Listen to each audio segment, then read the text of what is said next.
awful. You do not hire him for this kind of role. And then on top of it, Rebecca Ferguson, she's a good actress, and she should not be playing an AI. She's too emotive, and he is not emotive at all. I feel like Profile, Unfriended, all of those other Screenlife films, Missing, Searching, I think they were tests to see if they could do a full-scale sort of thriller investigation action film like this. I was kind of in a different mood. Maybe if I was in a dumber, like, I don't know, summer mood, maybe this would be better. If I was in a dumber mood. Dumber, sometimes I just want to watch something dumb. And listen, to be sure, actors will sign on and a movie ends up being completely not what they've been pitched, what they thought the script would be. Madam Web!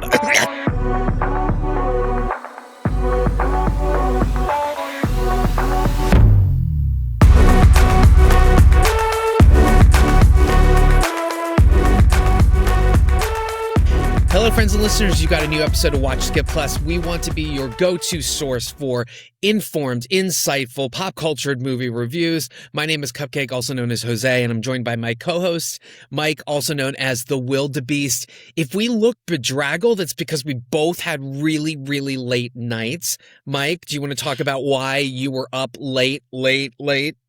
Yeah, Sundance, baby. The Last Dance. Started on Thursday. We're recording this on Sunday of the first weekend, Sunday morning. So I'm 9 films in 3 days. And last night I saw 5 films in one day. So I went from 10:30, left the house at 10:30, didn't go home till 2 a.m. And you were saying that your last one was about a killer children's television show mascot. It's kind of a horror satire of Barney, basically. This character called Buddy pulls kids through the TV and tortures them and brings them into their world and then eventually kills them one by one and just keeps bringing new ones into the TV. Spy Kids meets Saw. It was fun. And then I had a late night because UFC made a deal with Paramount Plus, and now we don't have to pay the exorbitant $75 freaking dollars for the pay-per-view. So I just stayed up watching it. It was fantastic, although very, very glitchy. Like, I thought it was like the internet, like dial-up. Okay, it was that bad. Anyway, what are we here to review? Speaking of videos and screens and dial-up and cameras and simulcast, what are we reviewing? We're reviewing the new motion picture, not necessarily needed to be on IMAX, but made for IMAX, called Mercy. Has there ever been a movie that didn't need an IMAX treatment more than this? Well, so strangely, let me just say, I saw it in 3D, and it did not work in 3D. I could imagine it didn't. I saw it in the RPX, and it didn't work. But it doesn't. Either. Yeah, it totally didn't. So we are reviewing 2026's Mercy. This stars Chris Pratt and Rebecca Ferguson. I happen to love the two of them, although I don't know. Are we backlashing Chris Pratt because he married into the Schwarzenegger Republican dynasty? What's happening? Oh, it was a church thing, right? He's kind of gone right. I mean, he's always kind of been a little right of center slide bit, yeah. But I mean, he's not as bad as like John Voight, but he's kind of Voight-like, I think. He's Voight-like, I guess. And I mean, listen, he catapulted to fame, doing this with dinosaurs, basically, and then the Guardians of the Galaxy. So he's been in pretty big franchises, a long way from beginning as a kind of like comedian. Shall we not forget that he actually was in this director's film Wanted, where he was banging James McAvoy's girlfriend and then he gets smacked in the face at the beginning of it. Do you remember that? No, I haven't watched Wanted in probably 15 years. I need to rewatch it. Yeah. It's been a while. So he has a very short cameo in the beginning of that. He does show side butt as well, but he's a long way from Parks and Recs, where he was also, I would want to say, about 20 pounds heavier. But yeah, what are your feelings on Chris Pratt? I like him as a physical comedic performer. I think that's where his strengths really lie. I mean, for me, it's always going to go back to Parks and Rec. I think he was perfect as that character in that, lovable, big dope. Even when he started getting buff for the Marvel movies towards the end, he was still just a great, lovable character. And that's really where he warmed me up. And I I actually did like him in one of the worst movies last year that we panned, the giant robot movie. And I kind of liked him because he adds this kind of physical flair. And I think we'll go into why he wasn't really a great fit for this, because he's a physical actor who doesn't really know how to emote with his face. And you tie him to a fucking chair for 90 minutes and expect him to emote. What are we going to do with that? It's like getting Chris Farley in a movie back in 1994 and tying him to a chair. Like, why? Yeah. Why would you fucking do that? Just deliver lines, right? And it would not be the same. You are referencing The Electric State, which... Yes. God damn, I hated that. I kind of liked it just because I like giant monsters, but I know you hated it. And it wasn't great. It was dumb as shit. Pratt's wig. Please. Anyway. The Jerry curl. And we, oh, Jesus Christ. So damn you, Russos. So we've also got Rebecca Ferguson, who I absolutely adore. I caught shit for going on X and basically saying that Rebecca Ferguson should have been Tomb Raider. And I caught shit because they were like, she's too fucking old. Who cares, kids? But I love Rebecca Ferguson. To me, she can do no wrong. And I'm looking at Reminiscence. Okay, she can do no wrong. But you know, most of us would know her from the Mission Impossible franchise, where she's fantastic. Yeah. Of course, you know, she was in The Greatest Showman, although that was not her singing. But I love Rebecca Ferguson. Where do you fall on her? Yeah, she's a great actor. She really is. I love her. And she's recently. House of Dynamite, fantastic. Catherine Bigelow, I love you. But she's also really candid. She goes on interviews and she just lets it all hang out, and she doesn't care what she says or who she's talking about. I love it. I love it. There's that one recent incident where she talked about an actor and she was like, get off my fucking movie set. I hate you. Yeah, it was fantastic. Also in this, if you blink, you kind of miss her. Annabelle Wallace. She plays the wife who kind of doesn't have much of a role here. We'll definitely get into that. Callie Reis, I love her. Many will know her from the Jodie Foster season of True Detective, where it was all like, you know, set in the Arctic. It almost was like The Thing. But she also wrote and directed and starred in Catch the Fair One, which is pretty fantastic. I think that's the performance that kind of put her on the map. Kenneth Choi is in this. Many will know him from 911. Yep. But additionally, he's part of the MCU because he has played Jim Morita in Captain America, as well as Agents of S.H.I.E.L.D. And then he was Principal Morita in the Spider-Man movies. So I don't know what they're doing there. I think they're connecting them. But he must have jumped into the Fountain of Youth or something. Chris Sullivan, sorry. Oh, yeah. Who we've talked about before. Chris Sullivan. Yeah. He was in that show, This Is Us. He was in season 1 of Stranger Things. Many will know him from The Nick, which is the Steven Soderbergh television series, which I love. I love Chris Sullivan, beefy guy. Although, again, I was surprised that he was wearing a fat suit in This Is Us. I hadn't realized that he'd lost a ton of weight, but whatever. He's super buff. He just keeps looking more and more strong and everything. I mean, we reviewed Presence last year and we were both like, damn, he's looking great. And even in this, I was like, damn, he's still pumping iron. Such a sexy bear. Yeah. Our director is Timur Bekmambetov. I love this guy, and not just because he's a sexy Russian bear, but basically he owns a production company, Basilev's. He has directed films like Day Watch, Night Watch. Those were his Russian films that put him on the map. Yeah. That basically put him into Wanted, which is directed very much in those styles. He did remake Ben-Hur, but we're not going to talk about that, although I fucking love his remake of Ben-Hur, just so everybody knows. But the other curious thing about Bekmambetov is he is behind Screenlife movies. And Screenlife movies are basically these films that revolve around camera footage, phones, screens, computers, PCs. So I'm looking directly at Unfriended, which was his horror film. But also Missing and Searching. I think I reversed their release dates. We reviewed Missing, actually. Those are Screenlife films. Profile, which is freaking fantastic. And that's the only one he directed. The other ones he produced and helped write. But yeah, Profile's his only director. Absolutely. And then recently Life Hack, which was pretty awesome. And then I know people shit on this. I happen to like it, but Prime's War of the Worlds with Ice Cube. It's something, folks, let me tell you. And speaking of actors that, maybe not fit for that kind of screen life role, Ice Cube is way out of his league in that film, but it's entertaining nonetheless. Where do you fall on Timur Bekmambetov? We should say he's also a producer, so he produces a lot of genre projects and films. Most recently, something called V2 Escape from Hell, and then Bloat, which has been on streaming, starring Minnie Russell Crowe from that fucking TV show Southland, and there was another teen show that he was on. I forget the kid's name. He's really big in Russia, right? Like he created like one of the biggest Russian film franchises of all time called the Yolki films. There's like 8 or 9 of those. I've never seen any of them, but I know that he's much bigger there. I came upon him by seeing the Night Watch and Day Watch, caught those back in theaters back when those were released.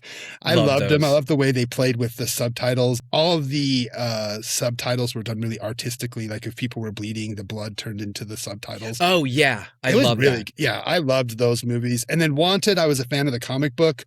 So when I got to it and there was no Eminem or basically the comic book by Millar is like he created the character that the lead is supposed to be Eminem. Have you ever read the comics? No. It's so freaking different than Wanted, so I was kind of disappointed in it. It's grown on me as long as I separate it from that. I fucking love Wanted. I like it, but I had the graphic novel and I literally read it right before the movie. I got it in 2007 and then found out the movie was coming out. And if you've seen it, it ended up not being anything like the comic. And it's okay.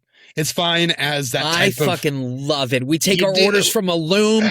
I curve bullets. It's fucking fantastic. Yeah, it's very much derivative of Matrix at the time. I felt like, it's like... Well, Matrix is derivative 10 years too fucking late, man. It was like 10 years later. But very much in the style of Day Watch. So I get the Matrix comparisons, but it's very Day Watch. Yeah. Very Day Watch. And Abraham Lincoln Vampire Hunter, while it doesn't completely work tonally, I enjoyed it. Yeah. I enjoyed it. But Profile, I think, is his strongest directorial film. I don't think enough people have seen it. It's probably so good. One of the best of those Screenlife ones next to Missing and those, or Searching, or whatever they're called. Our writer is Marco Van Bell. He's also written Arthur and Merlin. This is his first biggest screenplay. And then our music is by Ramin Djawadi. I love him. People know him because he composed the opening theme music and the music for Game of Thrones, probably his most famous thing. But he's written for like Marvel films, recently Three Body Problem, a Person of Interest. I love Ramin Djawadi. And then our DP, is Khalid Motasib. And he has shot films like The Pope's Exorcist, which has a great freaking look to it, which I absolutely love. Really solid cinematographer. I love him. Okay, so I know we're going to head into our spoiler-free. Sorry, we're going to head into a spoiler-free episode because that's how we do our format now. Spoiler-free episode. Absolutely. And so just remember, folks, you can catch the spoilered episode 2 days after this premieres. You and I think we had discussed the trailer for this because the trailer for this, it's so out there that I pretty much was like, this is either going to be really good or it's going to end up like Robert Rodriguez's Hypnotic. So I'm dying to hear, what did you think of this film? I fucking hated it. This is the worst movie you've reviewed. I hated it.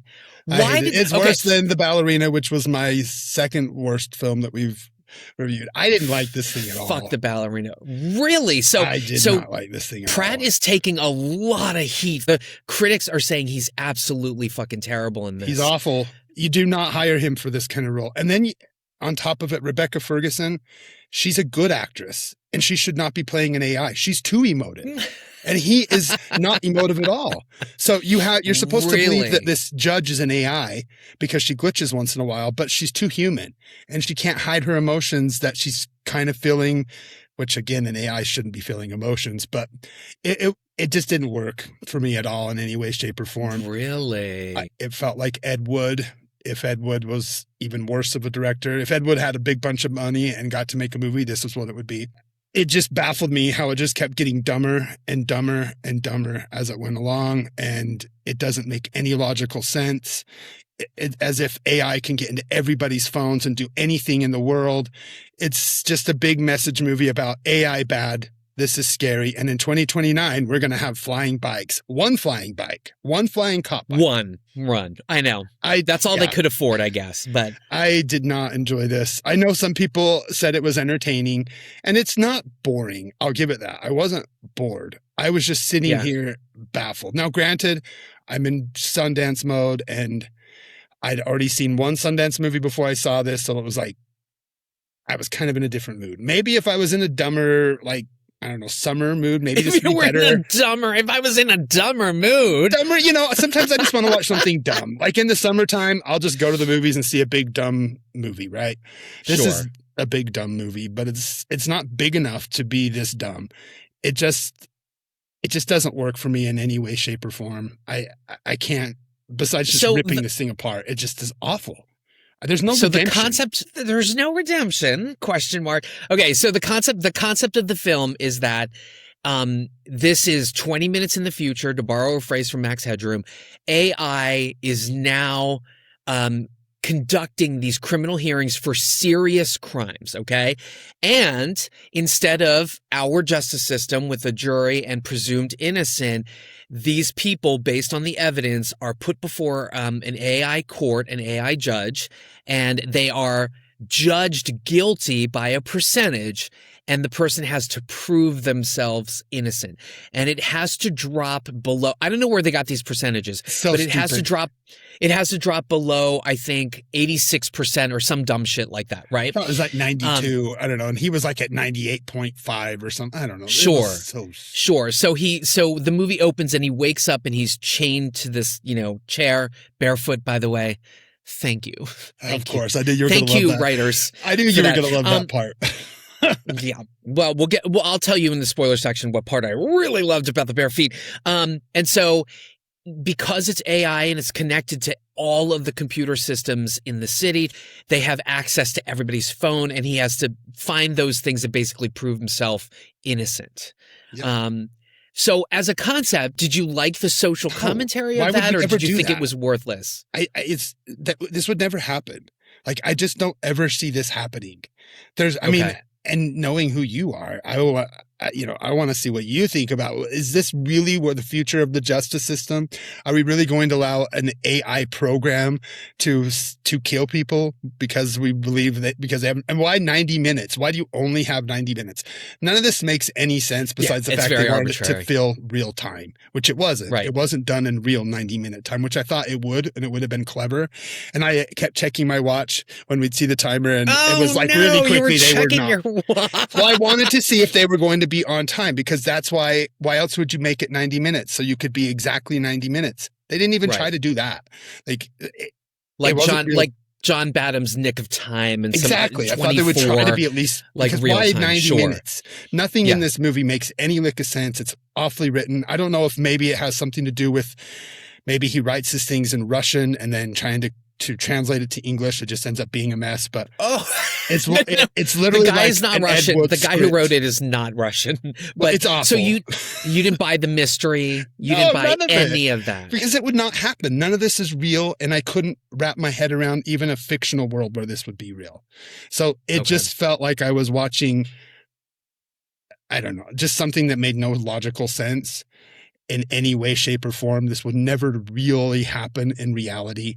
I get it. They're trying to make a message movie about AI being bad, but we already know that. Like, this is not anything new.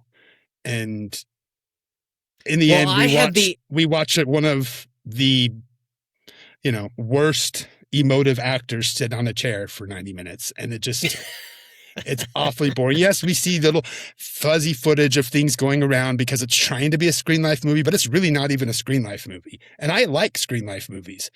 I'm missing Really? Searching. I mean, Searching was at Sundance. Like, those are great films. This is not great. This is not good. It doesn't follow the rules of any of those films because it keeps showing his face. It's not like he's just on the computer and we see him through a computer. So it's not really one of those films. It cheats in every way. It's not really a sci-fi movie because it's 5 years in the future. There's no way that we're going to have flying bikes in 5 years. None of this really, it's so poorly written and so poorly concepted that you have to turn your brain off to a point that you're going to be brain dead to be entertained by this, is what I felt like. I mean, people walked out of my screening and there was like 4 or 5 people that walked out. An older couple walked out. It's just, I can't say anything more than it's just a big, huge skip. This is my least favorite movie I've watched for the podcast. I wasn't entertained. I was watching my watch the whole time. It was stupid, stupid, stupid, stupid. That's all I can say, brother. But I want to know what you have to say because you come from a criminal, justice background. So I want to hear your thoughts. Well, let me tell you, I had the complete opposite reaction. I thoroughly enjoyed this. And what? Yes. And curiously enough, I think it's a perfect Screenlife film because of the fact that they have access to everything. So we're seeing the way that we live. We're seeing phones. We're seeing emails. We're seeing body camera. We're seeing news footage, all of it. I feel like Profile, Unfriended, all of those other Screenlife films, Missing, Searching, I think they were tests to see if they could do a full-scale sort of thriller investigation action film like this. Listen, you have to absolutely suspend your disbelief. I mean, that trailer, if you're not sold on the trailer, you're not going to enjoy it. I will say in my screening that the person sitting next to me, I swear to God, looked a lot like a retired judge that I practiced in front of when I was in criminal defense. He and I were chuckling, right? I think you have to very healthily suspend your disbelief over AI. Okay.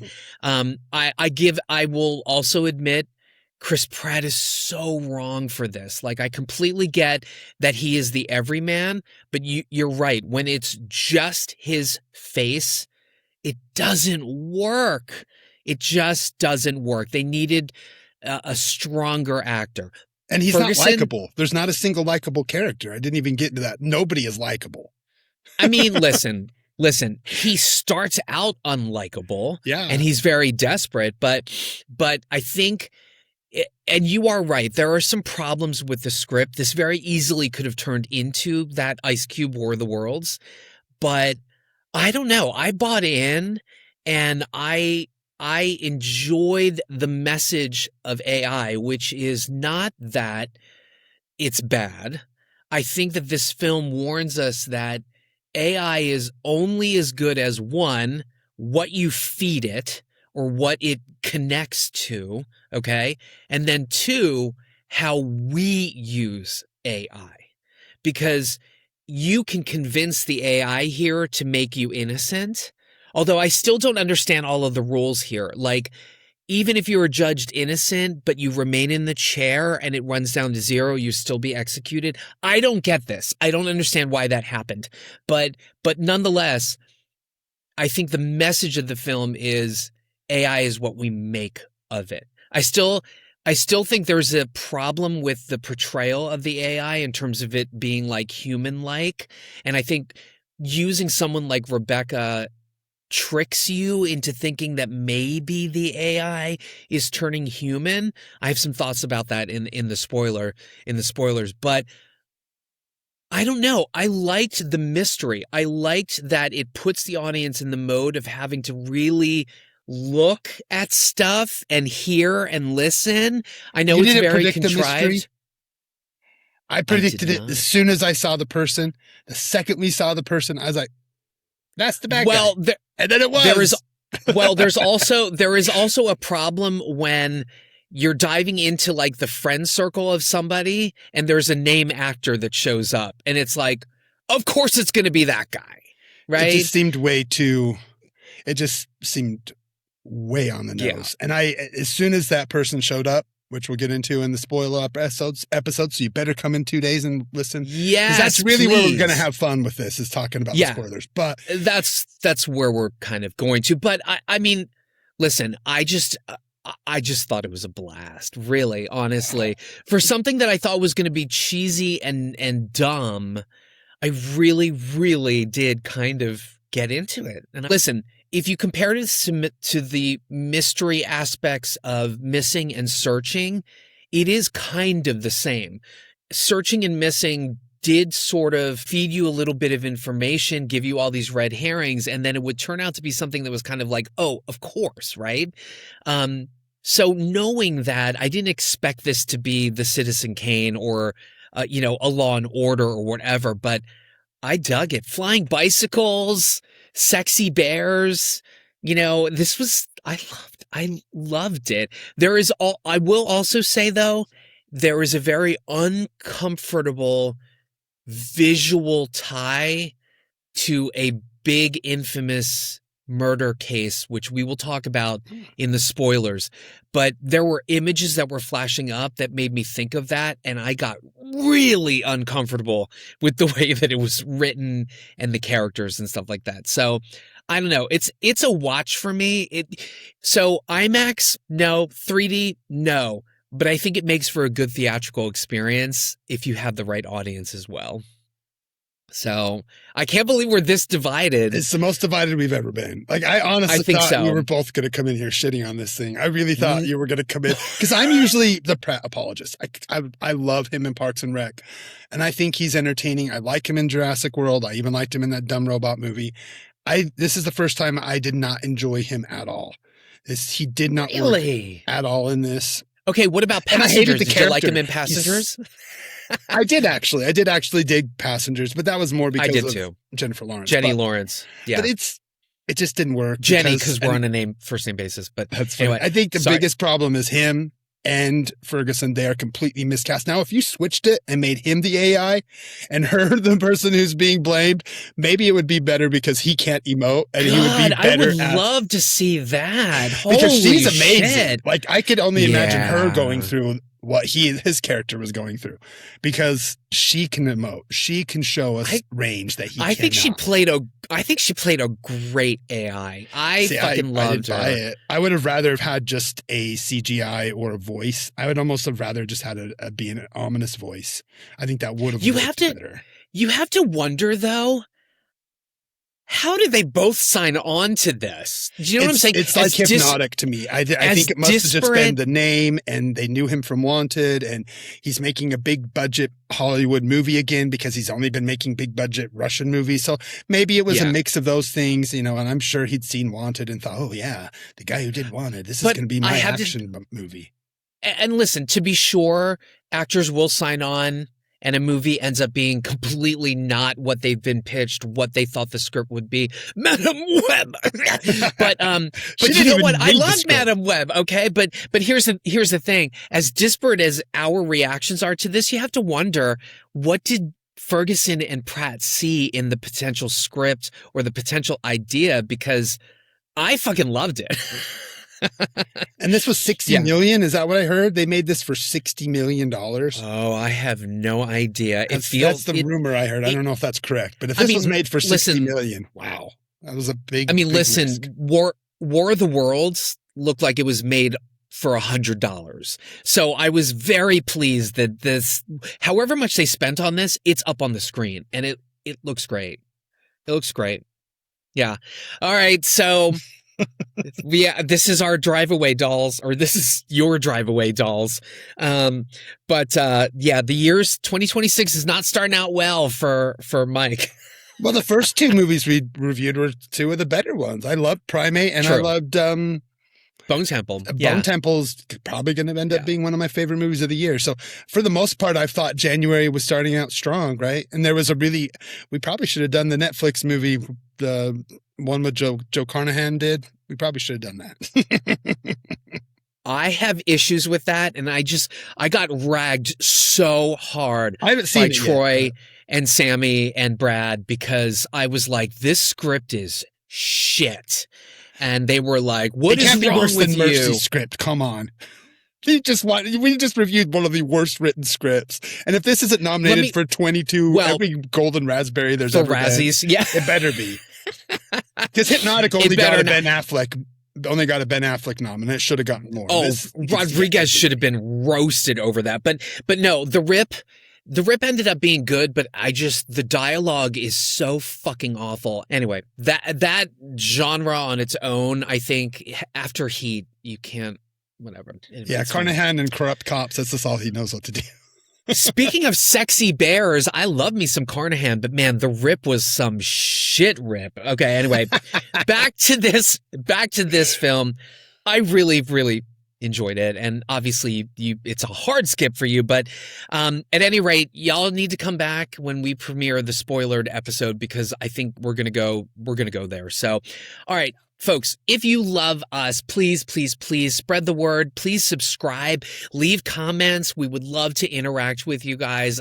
I need to hear how people think about this film, Mercy, because as much as everybody is in their phones and living screen life, I think this is tailor-made for our TikTok attention deficit society. I think it's tailor-made for that. But if you love us, you'll certainly love The Gentleman's Guide to Midnight Cinema and Not a Bomb, our podfathers. Of course, the OGs, The Night of the Living podcast, Wild Dream podcast, Death by DVD, Raiders of the podcast, Backlook Cinema podcast with Zoe, our YouTube brothers, The Two Johns, and now for something a little bit different, Caliber 9 from Outer Space. Rob was our guest last episode for The Bone Temple. Feminine Critique, Talk Without Rhythm with Garo. Mike, parting thoughts besides avoid Mercy, have mercy? My parting thoughts are get out there and watch independent cinema. You don't need to watch Mercy. Right now, I am so entrenched in independent cinema. Oh! Get yourself out there. Get out there and see something independent. That's what you should do. Remember, the heart of cinema comes down to independent auteurs, not schlock like this. Listen, we say this all the time. The people that are doing indies and Sundance, like Nia DaCosta, they go on to do things like The Marvels and The Bone Temple. And so it's fun to get on the ground floor and see a visionary or see a writer and be like, you know what? I caught your Sundance movie. I know you're amazing. Yep. So, yeah. Anyway, at any rate, folks, be kind, be open, be vulnerable. And that's where the art is. There you go. See you in the spoilered Mercy. You got to check it out. You got to. Because Mike was angry at this movie. Oh, I'm going to get even angrier in the spoiler. Just right.